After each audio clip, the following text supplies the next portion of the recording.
July 13th could be a make or break day for Bitcoin, crypto, stocks, and well, just all markets in general.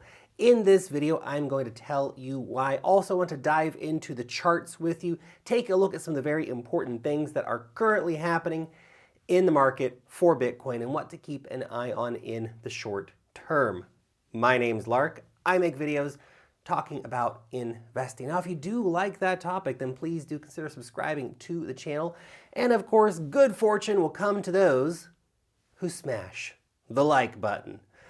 Okay, first, before we even get into talking about the Bitcoin charts, let's look at the dollar index.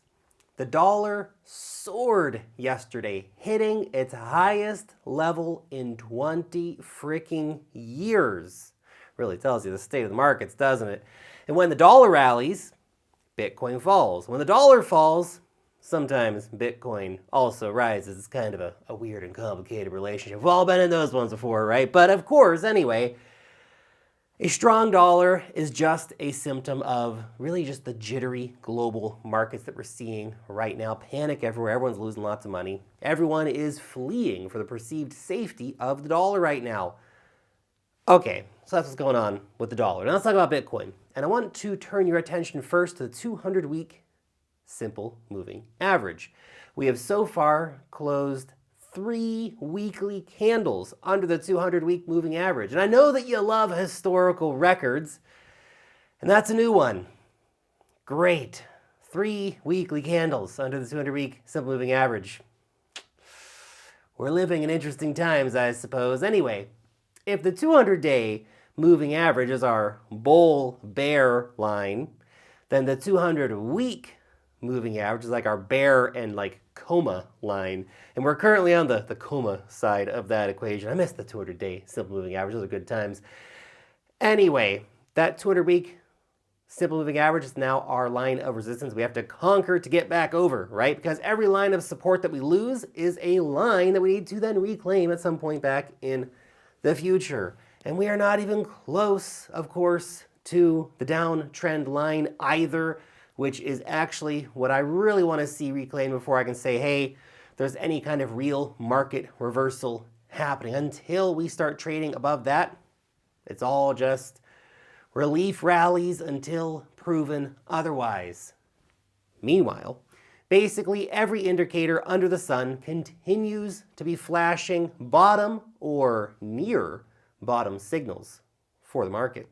And there are literally dozens we could be looking at, but here's a few that I cherry-picked out for you today. This is the logarithmic MACD, currently sitting at the same levels that marked the bottom of the last 2 bear markets. Or what about the Bitcoin price floor model, which has hit the price floor?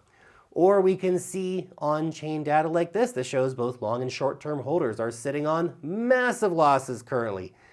The exact same kind of losses that happened to coincide with previous bear market bottoms. Now, zooming real quick into the daily here as well, Bitcoin has managed to put in a higher low after the big sell-off on June 18th, as you can see indicated here by the blue lines. First line, the bottom, second, of course, as our higher low. But throughout this whole move, volume has remained pretty unimpressive, let's say. We have very low commitment from the market at this current price level. So many people are fearing lower prices are still to come. Sentiment to me feels like the opposite of 69K. Right now, everyone's getting mega bearish, calling for super, super low prices. Maybe that's a bottom signal of itself. But here's another one for you. Famous stock commentator turned fair weather crypto enthusiast Jim Cramer, after pushing Ethereum super hard at $3,000, now says that crypto has no real value at all. Capitulation by these big, famous name people who come in for the good times and bail the second things get rough. Those kind of statements tend to be the broad market sentiment that usually marks bottoms. Anyway, well, all this stuff is, nice to hear. The reality is that crypto continues to be a slave to to the freaking macro scene, man, and the macro scene is not looking awesome. And that's exactly what I want to discuss with you next. But before I jump in and tell you about why July 13th is going to be that make or break moment for the market, I just want to interrupt the flow real quick, because if you are a cryptocurrency trader, you need to get yourself an account over on Bybit. You can long, you can short, you can trade. There are awesome spot markets, buy NFTs, and much, much more. And if you use the link down below in the description to start your Bybit account, well, guess what? You're going to get 30% off of your trading fees and up to $4,100 in trading bonuses. So if you are a trader, go ahead and check that out. Okay, now let's talk about July 13th. This is the day that is going to decide everything for the markets in the short term. At least kind of what's the general vibe for what's going on. This is the day that the new inflation numbers are going to be announced. So we're going to find out what the inflation numbers were, the CPI data for June. The fate of the markets, I think, largely rests on what this number is going to be. Currently, inflation is 8.6% in the USA. We see inflation blasting off all over the world, but US, of course, market's very, very important. Now, we did see some prices coming down. For example, oil's down 16% in a month. Other key commodities like wheat also falling, potentially indicating that inflation could be cooling off. Prices could be coming down for things. But honestly, I think this whole CPI thing is a bit of a wild card. See, if inflation rises, then I think markets are going to get hammered in July. A tiny rise might not be terrible. Like if we go up to 8.7%, people could say, well, the rate of increase is slowing down. Maybe that's a good thing. If we go up to like 8.9 or, God, Satoshi forbid, 9%, hold on to your butts, man, because it will not be pretty.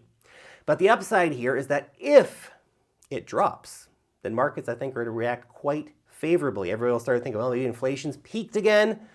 That'd be a good thing. Even if inflation stays the damn same, that might cause a bit of excitement too in the markets. People will say, well, maybe we're peaking. Maybe this is it. It's not going to go any higher.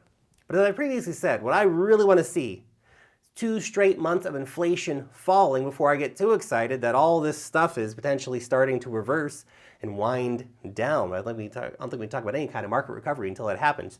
I wish Bitcoin wasn't so heavily correlated to equities and rate hikes and inflation and all this BS, but right now we are in a macro situation where nothing is escaping the vacuum of this market crash. It's affecting all asset classes. Anyway, your question for today: do you think that inflation is going to go higher? Do you think it's going to stay the same?